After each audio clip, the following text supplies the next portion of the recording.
Your way to wealth is to start producing more income in your sleep and not trading your time for dollars. Well, there is a measure for how much of that activity you're doing right now. That is known as your level of cash flow. Passive cash flow pays you today without taking your time. And it's not a mere claim on a nebulous future like savings or retirement plans or real estate values are.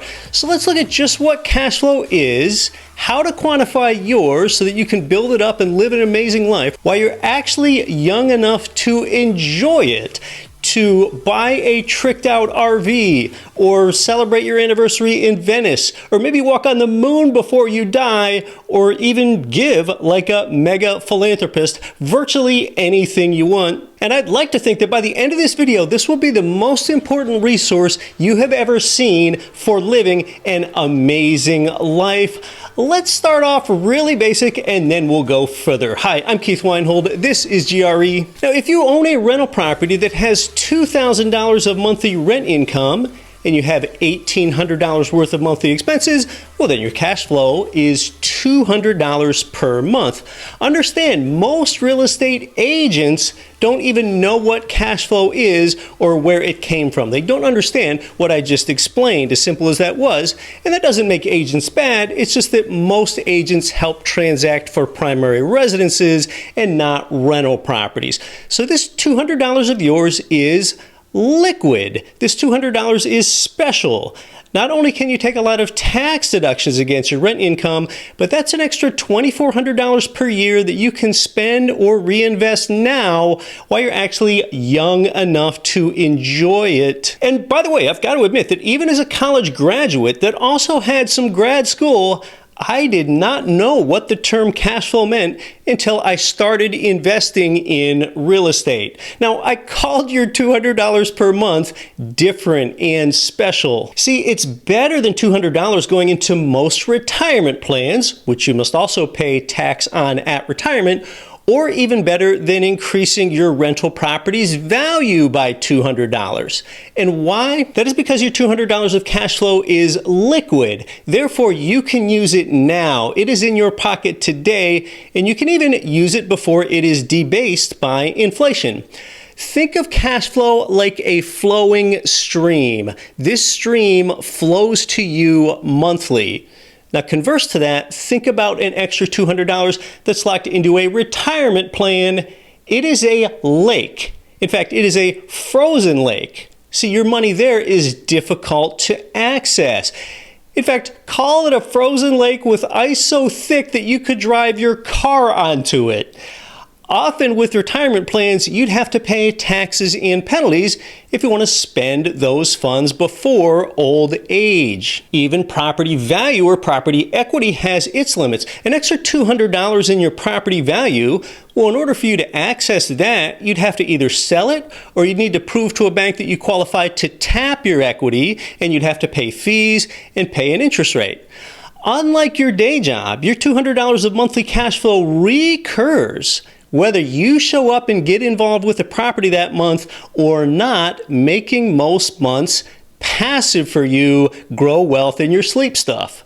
But one shortcoming of rental cash flow is that if you only own one property, then understand you're not going to get exactly $200 every single month. That's just an average. It's going to average that amount. And what do I mean by that? Well, let's look at what happens in the real world. Let's say that your rent income is $2,000 and your expenses are actually just $1,700, giving you $300 of cash flow in a perfect world.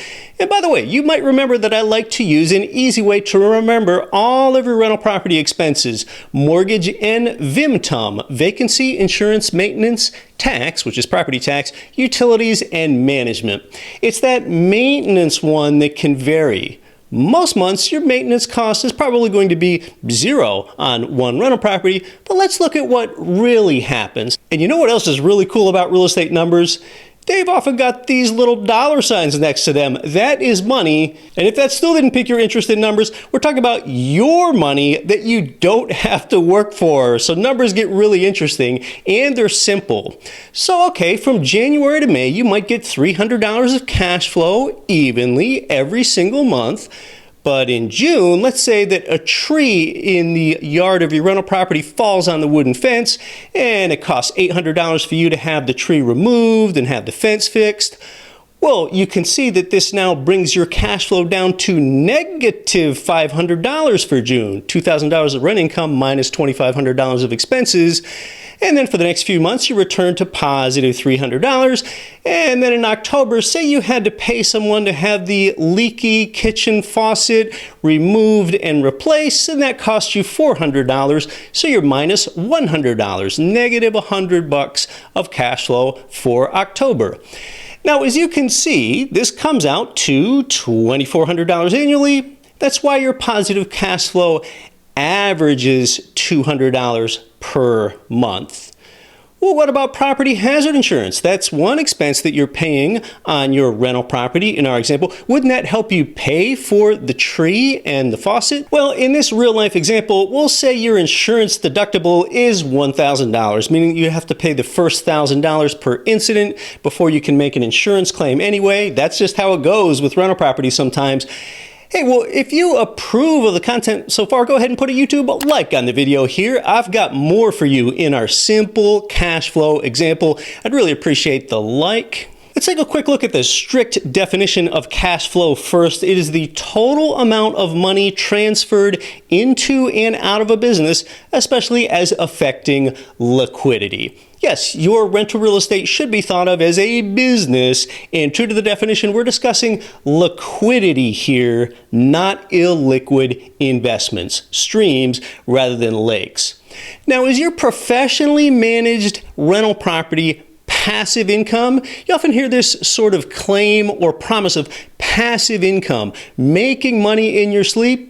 Yes, it usually is passive income. Even if you had to get involved as much as 5% of the time, that would be a lot. It's not even going to be that much.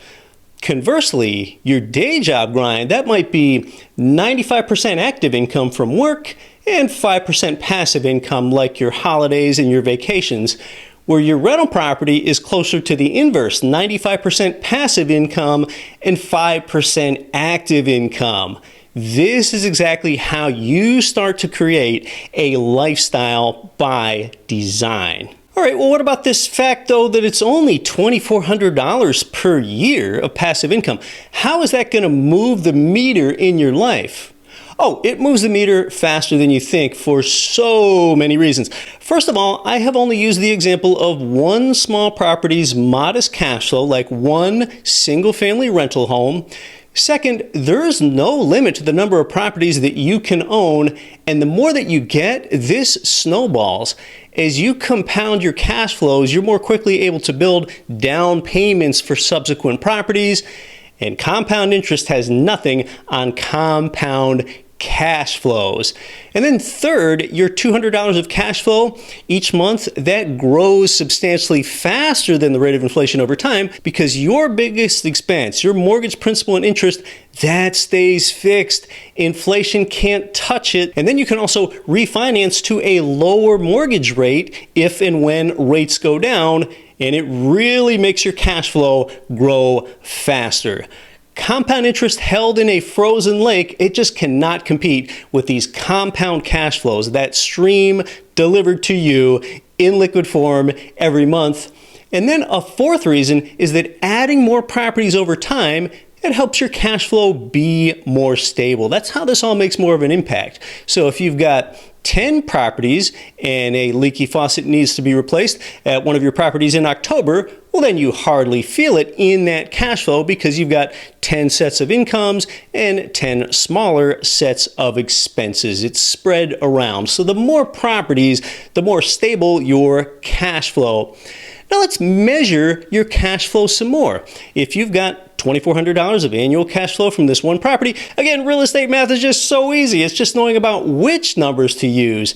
You can divide it by the amount that you have invested in the property on your purchase day in order to get what is known as your cash on cash return. So if your down payment and closing costs when you bought this property, say 12 months ago, this modest rental property, if that totaled $40,000 on your purchase day, you take $2,400, divide it by $40,000, and you've got 6%. Okay, that's $2,400 of cash flow your first year divided by 40K cash on your purchase date. Well, that 6% is known as your cash on cash return. And I think this term, cash on cash return, it can sound confusing to some people when they first hear it. It was when I first heard it about 20 years ago. In fact, I owned a fourplex building for years before I even knew what cash on cash return meant, because I bought that property through a typical home buyer type of agent. And it wasn't until I bought my next rental property where I got an income property centric agent for that one, and he started talking about this, and that's when I first heard the term. I didn't know what he meant the first few times that he said it. So cash on cash return is just your annual cash in divided by your annual cash outlay when you bought the property. And I tend to abbreviate it as CCR. You'll also see some books and courses abbreviate it as COC or even COCR. So this 6% CCR, it has nothing to do with property appreciation or the amount of your mortgage that the tenant pays down for you or your tax benefits.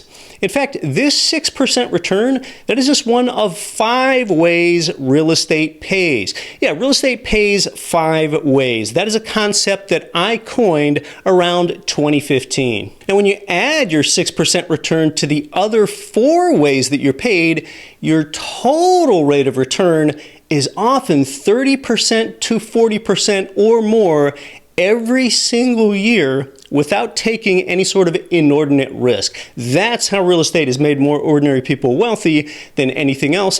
And if that's all new to you, check out my totally free 5-part video series called Real Estate Pays 5 Ways. It's 60 minutes in total, and I'd like to think that it is the most powerful, potent hour that you can possibly invest in yourself and in your financial future. I'll put that right up here for you. Now, you already understand one of the 5 ways you're paid with your cash on cash return that's generated from cash flow. In this way, what you can do is learn the other 4 and see how they all work together, how all 5 returns add up for one total rate of return from your rental property.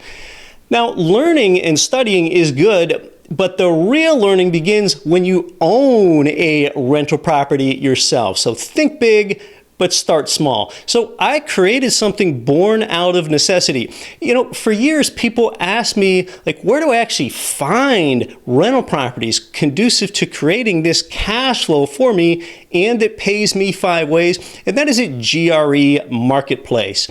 And the providers over there are usually in the Midwest and South. They specialize in new construction and renovated properties, and they're specifically for investors, and they manage the tenant and the property for you. And I've visited many of these providers in person, and it's where I buy properties myself. And you buy in a direct model over there. There aren't any agents to pay, so you often get a discounted price. And just one login gives you access to all the providers. It's truly 100% free. I'm Keith Weinhold. I'll see you over there at gremarketplace.com.